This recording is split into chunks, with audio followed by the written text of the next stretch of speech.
All right, so welcome everyone, and I'm going to talk more about what it takes to become a multi-planet species. Just a brief refresher on why this is important. I think fundamentally the future is vastly more exciting and interesting if we're a spacefaring civilization and a multi-planet species than if we're not. You want to be inspired by things. You want to wake up in the morning and think the future is going to be great. And that's what being a spacefaring civilization is all about. It's about believing in the future and thinking that the future will be better than the past. And I can't think of anything more exciting than going out there and being among the stars. That's why. So let me go into more detail on becoming multi-planet species. This is the updated design for well, we're sort of searching for the right name, but the code name at least is BFR.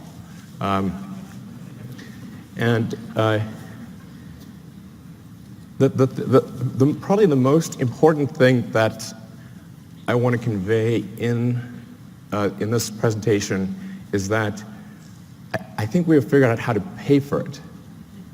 This is very important. In last year's presentation, we're really searching for what the right way, how do we pay for this thing? We went through various ideas, Kickstarter, collecting underpants. These didn't pan out. But now we think we've got a way to do it, which is to have a smaller vehicle, still pretty big, but one that can serve, one that can do everything that's needed in the greater Earth orbit activity. So essentially, we want to make our current vehicles redundant. We want to have one system, one booster and ship that replaces Falcon 9, Falcon Heavy, and Dragon. So if we can do that, then all the resources that are used for Falcon 9, Heavy, and Dragon can be applied to this system. So that's really fundamental. So let's see, what progress have we made in this direction? So last time you saw the giant tank, that's actually a 12-meter tank. And you can see the relative scale of it. It's 1,000 cubic meters of volume inside. That's actually more pressurized volume than an A380, just to put that into perspective. We developed a new carbon fiber matrix that's much stronger and more capable at cryo than anything before, and it holds 1,200 tons of liquid oxygen. So we tested it. So we successfully tested it up to its design pressure, and then went a little further. So we wanted to see where it would break, and we found out where it would break. It shot about 300 feet into the air and landed in the ocean. We fished it out, but we've now got a pretty good sense of what it takes to create a huge carbon fiber tank that can hold cryogenic liquid. That's actually extremely important for making a light spaceship. The next key element is on the engine side. We have to have an extremely efficient engine. So the Raptor engine will be the highest thrust-to-weight engine, we believe, of any engine of any kind ever made. We already have now 1,200 seconds of firing across 42 main engine tests. We fired it for 100 seconds. It could fire for much longer than 100 seconds. That's just the size of the test tanks. And then the duration of the firing you're seeing right now is about 40 seconds, which is the length of the firing for landing on Mars. The test engine currently operates at 200 atmospheres, or 200 bar. The flight engine will be at 250 bar, and then we believe over time we could probably get that to a little over 300 bar. The next key element is propulsive landing. So in order to land on on places like the moon where there is no atmosphere and certainly no runways, or to land on Mars where the atmosphere is too thin to land, even if there were runways, to land with a wing, you really have to get propulsive landing perfect. So that's what we've been practicing with Falcon 9. So this is just a series of landing betters. I think these are quite mesmerizing. But we now have 16 successful landings in a row. And that's with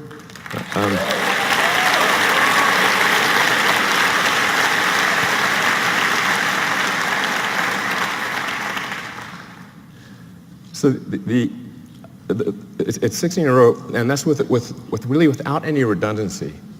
So Falcon 9 lands on a single engine. And the final landing is always done with a single engine, whereas BFR will always have multi-engine out capability. So if you can get to a very high reliability with even a single engine, and then you can land and then you can land with either of two engines, I think we can get to a landing reliability that is on par with the safest commercial airliners. So you can essentially count on the landing. It's not like you want minimum pucker factor on landing. So, and it can land with also very high precision. In fact, we believe the precision at this point is good enough for propulsive landing that we do not need legs for the next version. It will literally land with so much precision, it will land back on its launch mounts. So the launch rate is also is increasing exponentially.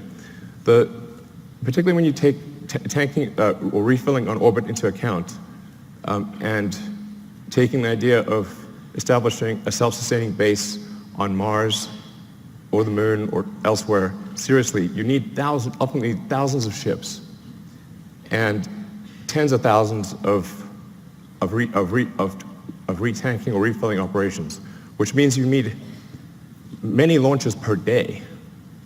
You really need to be looking, in terms of how many landings are occurring, you need to be looking at your watch, not your calendar. So while this is quite a high launch rate that we're talking about here, by conventional standards, it's still a very small launch rate compared to what will ultimately be needed. But just for those who are unfamiliar with how many orbital launches occur every year, it's approximately 60 orbital launches occur per year, which means if SpaceX does do something like 30 launches next year, it'll be approximately half of all orbital launches that occur on Earth.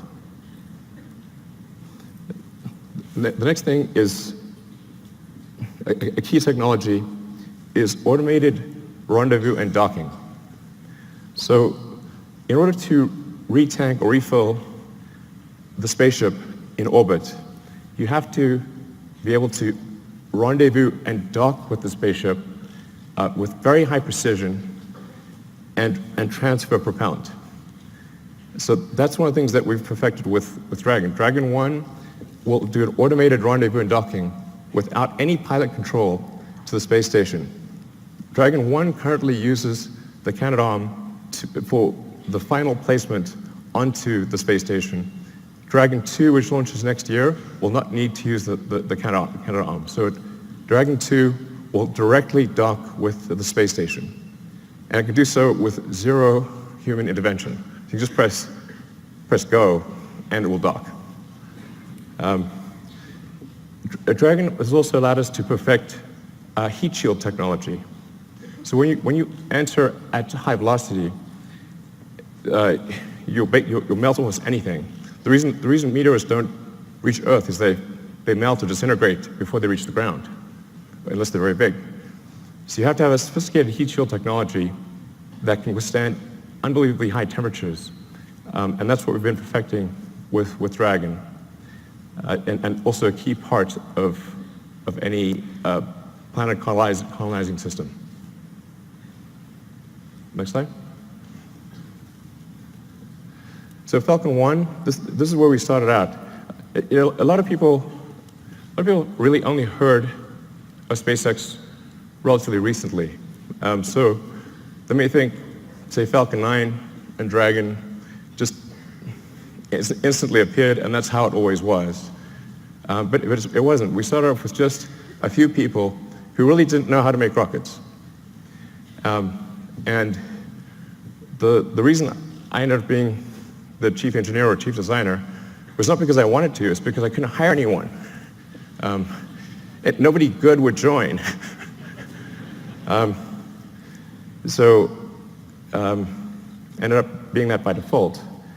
And I messed up the first three launches. The first three launches failed. Unfortunately, the fourth launch, which was that was the last money that we had for Falcon 1, the fourth launch worked, or that would have been it for SpaceX. But fate liked us that day. So the fourth launch worked. And it's interesting, today is the 9th anniversary of that launch. So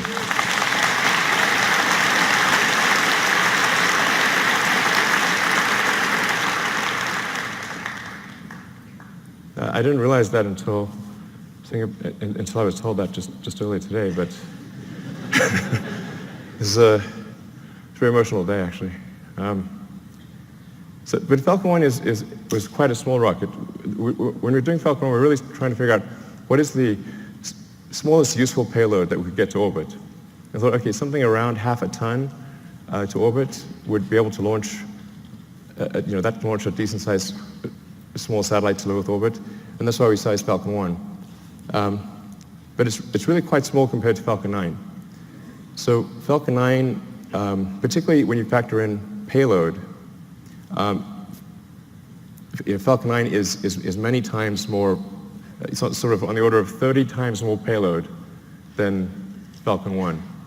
And Falcon 9 has reuse of the primary booster, which is the most expensive part of the rocket, and hopefully soon reuse of the fairing, the big nose cone at the front. So we think we can probably get to something like somewhere between 70 and 80% reusability with the Falcon 9 system.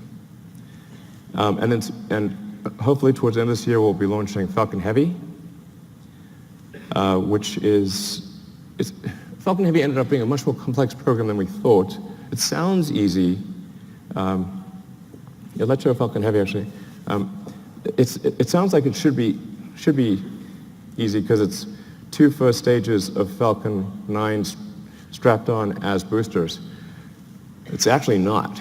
We had to redesign almost everything except the upper stage in order to take the increased loads. So Falcon Heavy ended up being much more a new vehicle than we realized. So it took us a lot longer to get it done. But the boosters have all now been tested, and they're on their way to the Cape Canaveral. And we are now beginning serious development of BFR. So you can see that the payload difference is quite dramatic. BFR in fully reusable configuration, without any orbital refueling, we expect to have a payload capability of 150 tons to low Earth orbit. And that compares to about 30 for Falcon Heavy, which is partially reusable. Where this really makes a tremendous difference is in the cost, which I'll come to in some of the later slides. So let's go to the next slide. And by the way, so with BFR, you can get a sense of scale by looking at the tiny person there. It's really quite a big vehicle. Main body diameter is about 9 meters or 30 feet. And it consists of, the booster is lifted by 31 Raptor engines that produce a thrust of about 5,400 tons, lifting a 4,400-ton vehicle straight up.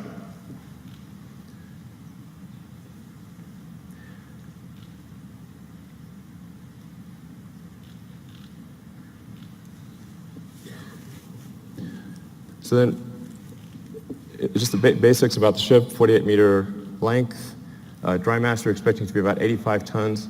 Technically, our design says 75 tons, but inevitably there's mass growth.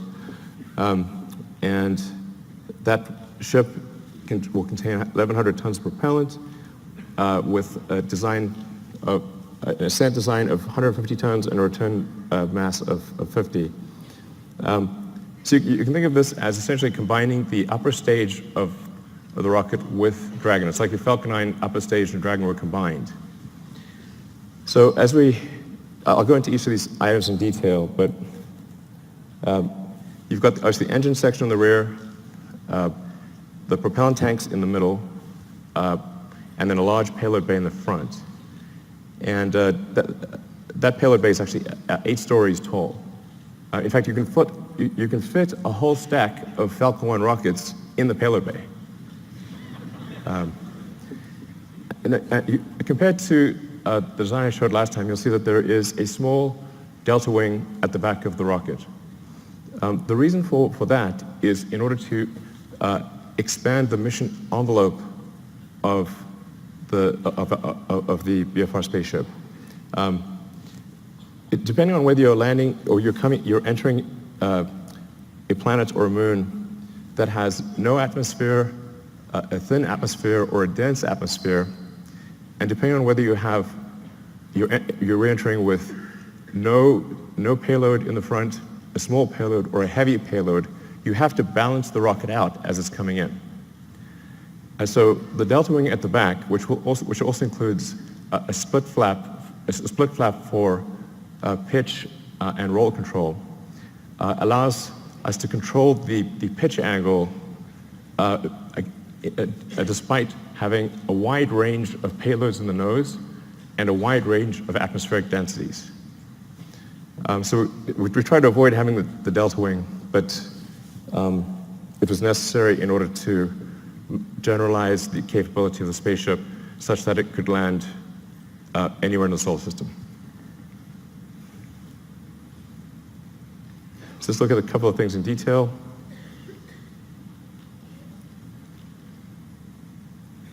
So the cargo area has a pressurized volume of 825 cubic meters. This also is greater than the pressurized area of an A380. So really it's capable of carrying a tremendous amount of payload. In a Mars transit configuration, since you'd be taking 3 months in a really good scenario, but maybe as much as 6 months, some number of months, single-digit months, you probably want a cabin, not just a seat. So the Mars transit configuration consists of 40 cabins, and it sort of depends on, you could conceivably have 5 or 6 people per cabin if you really wanted to cram people in. But I think mostly we would expect to see 2 to 3 people per cabin. And so normally about 100 people per flight to Mars.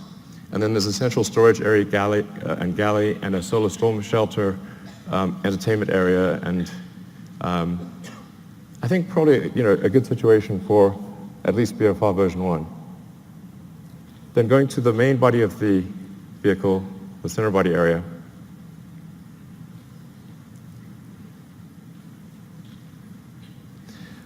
This is where the propellant is located. And this is subcooled methane and oxygen. So as you chill the methane and oxygen below its liquid point, you get a fairly meaningful density increase. You get on the order of 10 to 12% density increase, which makes quite a big difference for the propellant load. So we're expecting to carry 240 tons of CH4 and 860 tons of oxygen. In the fuel tank are header tanks. So when you come in for a landing, your orientation may change quite significantly, so you can't have the propellant just sloshing around all over in the main tanks. You have to have the header tanks that can feed the main engines with precision. So that's what you see immersed in the fuel tank. Then the engine section.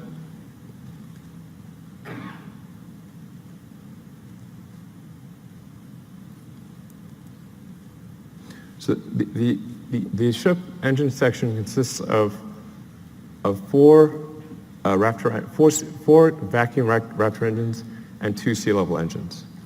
So all 6 engines are capable of gimbaling. The engines with the high expansion ratio have a relatively smaller gimbal area or gimbal range and a slower gimbal rate. The 2 center engines have a very high gimbal range and can gimbal very quickly. And you can land the ship with either one of the 2 center engines. So when you come in for a landing, it will light both engines, but if one of the center engines fails at any point, it will be able to land successfully with the other engine. And then within each engine, there's a great deal of redundancy. So we want the landing risk to be as close to zero as possible. And there's some basic stats about the engines. The sea-level engines are about a 330 ISP at sea level. The alpha stage engine is 375. Now, this is version 1.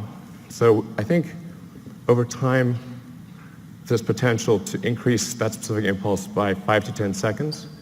And as I was mentioning, also increase the chamber pressure by 50 bar or so. And then for refilling, where you just saw the 2 ships would actually mate at the rear section. They would use the same mating interface that they used to connect to the booster on liftoff. So we'd reuse that mating interface and reuse the propellant fill lines that are used when the booster is, when the ship is on the booster. And then to transfer propellant, it becomes very simple.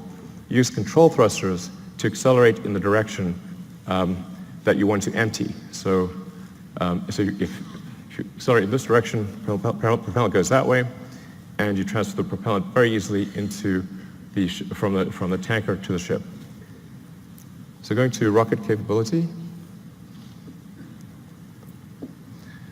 This gives you sort of a rough sense of rocket capability, starting off at the low end with the Falcon 1 at a half-ton, and then going up to BFR at 150.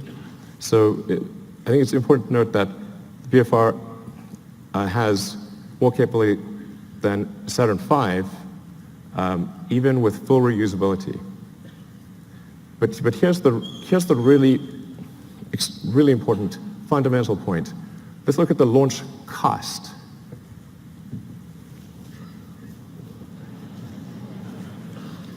The order reverses.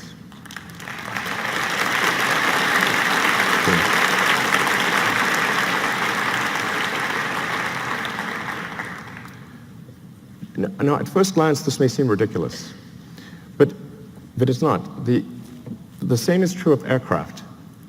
If you bought, say, a small single-engine turboprop aircraft, that would be $1.5 to $2 million.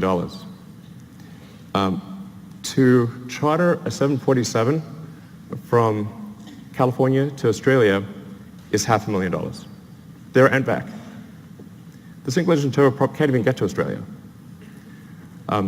So a fully reusable system, a fully reusable giant aircraft like a 747 costs a third as much as an expendable tiny aircraft. In one case, you have to build an entire aircraft. In the other case, you just have to refuel something. So it's really crazy that we build these sophisticated rockets and then crash them every time we fly. This is mad. I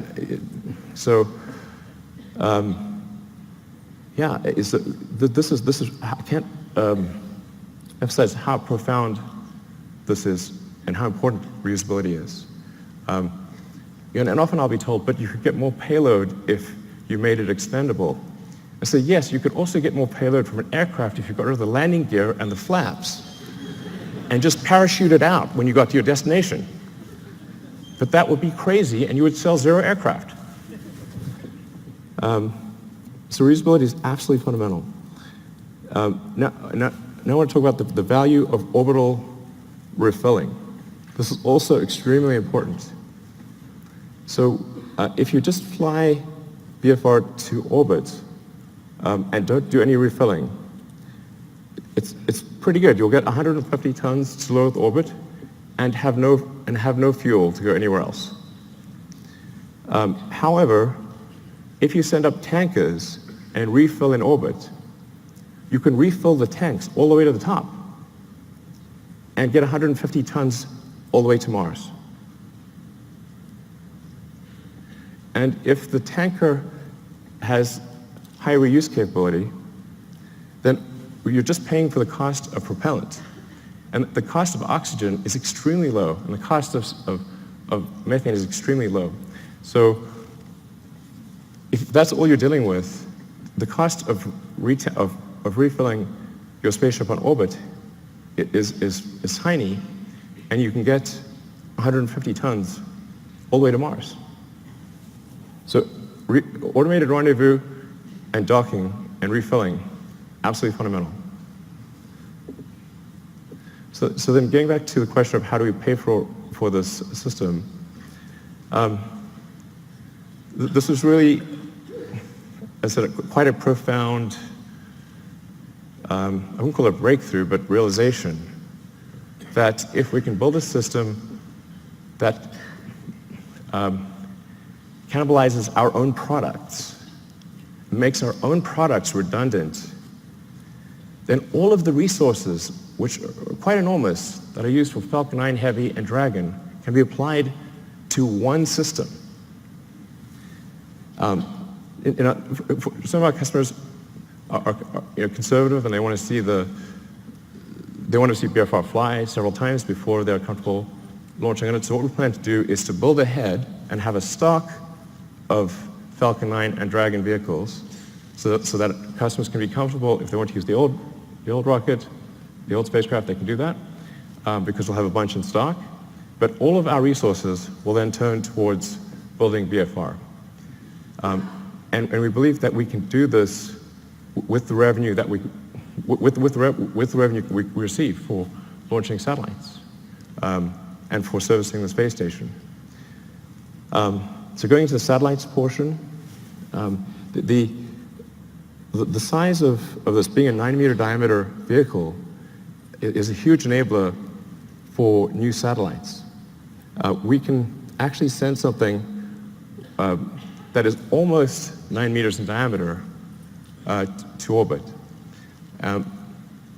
So for example, if you want to do a new Hubble, you could send a mirror that has 10 times the surface area of the current Hubble as a single unit. It doesn't have to unfold or anything. And or you can send a large number of small satellites. You can do whatever you like. You can actually also go around and, if you wanted to collect old satellites or clean up space debris, you can just use the sort of chomper over there and go around and collect satellites or collect space debris if you want.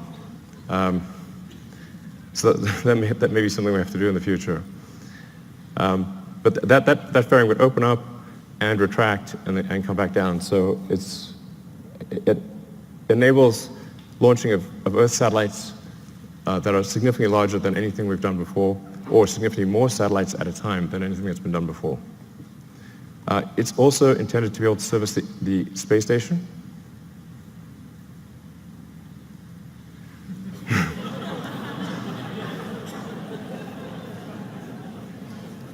I know it looks a little big relative to the space station, but the shuttle also looked big, so it'll work. It looks a little outsized, but it'll work. So it'll be capable of doing what Dragon does today in terms of transporting cargo, and what Dragon 2 will do in terms of transporting crew and cargo. So it can do the space station servicing. It can also go obviously much further than that, like, for example, the moon. Based on the calculations we've done, we can actually do lunar surface missions with no propellant production on the surface of the moon. So if we do a high elliptic parking orbit for the ship and retank in a high elliptic orbit, we can go all the way to the moon and back with no local propellant production on the moon. So I think that would enable the creation of moon base alpha or some sort of lunar base.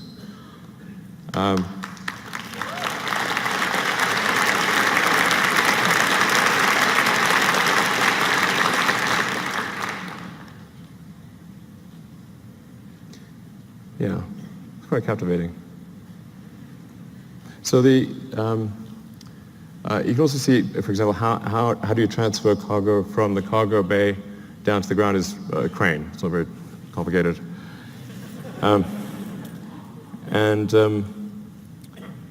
Yeah, but so this will enable the creation of a lunar base. And it's 2017. I mean, we should have a lunar base by now. What the hell's going on?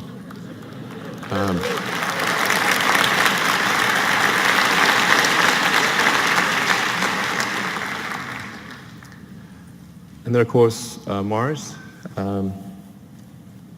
becoming a multi-planet species. Beats the hell out of being a single-planet species. So, so we'd start off by sending a mission to Mars, where it would be obviously just landing on rocky ground or dusty ground.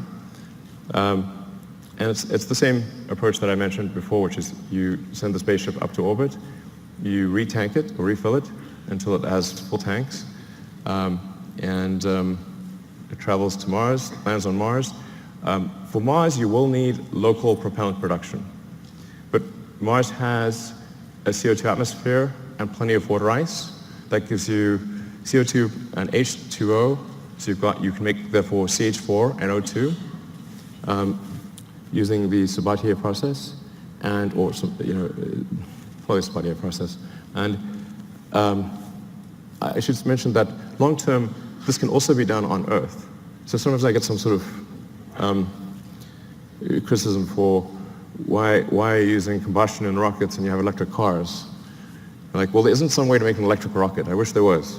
But in the long term, you can use solar power to extract CO2 from the atmosphere, combine it with water, and produce fuel and oxygen for the rocket. So the same thing that we would do on Mars, we could do on Earth in the long term.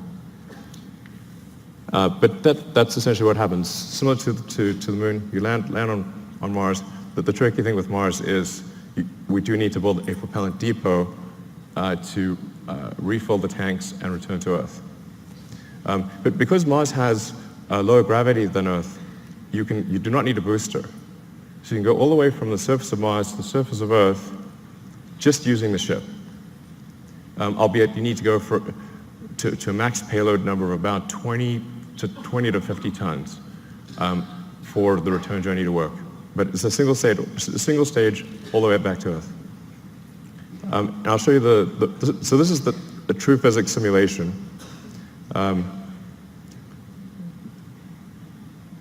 This will last about a minute. So you come in, you're entering very quickly, going 7.5 kilometers a second.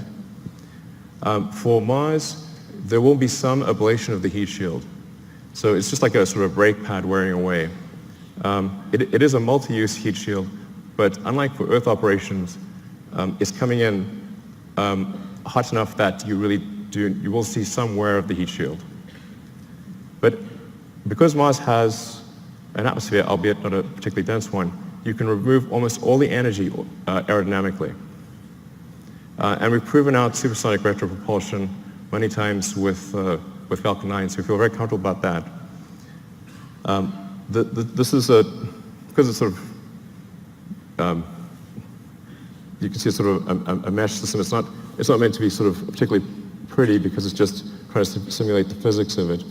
But the size of the cone gives you a rough approximation for how much thrust the engines are producing.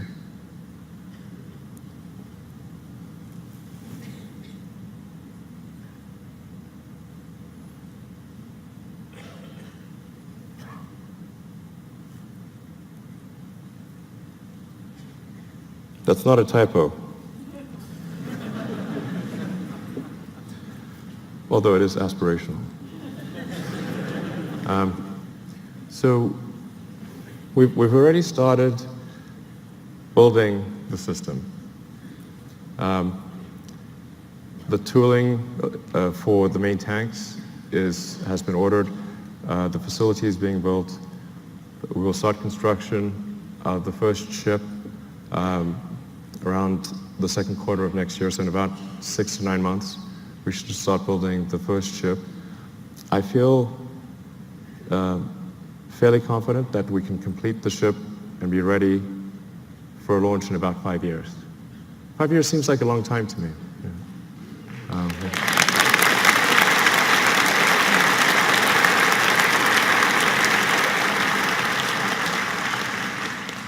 And the area under the curve of resources over that period of time should enable this time frame to be met. But if not this time frame, I think pretty soon thereafter. But that's our goal, is to try to make the 2022 Mars rendezvous. The Earth-Mars synchronization happens roughly every 2 years. So every 2 years there's an opportunity for to fly to Mars. So then in 2024, we want to try to fly 4 ships, 2 of which would be crewed, and 2 of which two cargo and two crew. The goal of these initial missions is to find the best source of water. That's for the first mission, and then the second mission, the goal is to build the propellant plant. So we should, particularly with 6 ships, there have plenty of landed mass to construct the propellant depot, which will consist of a large array of solar panels, very large array, and then everything necessary to mine and refine water, and then draw the CO2 out of the atmosphere, and then create and store deep cryo CH4 and O2. Then build up the base, starting obviously with one ship, then multiple ships, then start building out the city, then making the city bigger, even bigger.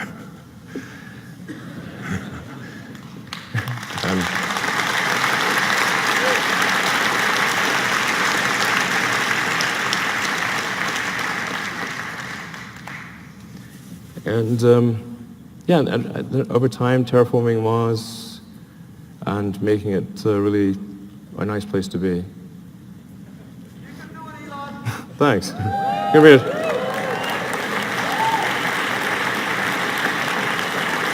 I think that's quite a beautiful picture. And on the prior slide, it's interesting to know that on Mars, dawn and dusk are blue, and it's the sky. So the sky is blue in dawn and dusk, and red during the day. It's the opposite of Earth. And but there's something else. If you build a ship that's capable of going to Mars, well, what if you take that same ship and go from one place to another on Earth?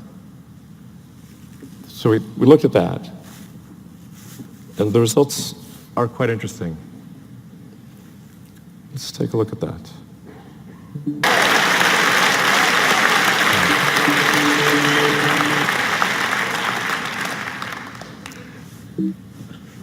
Mountain. So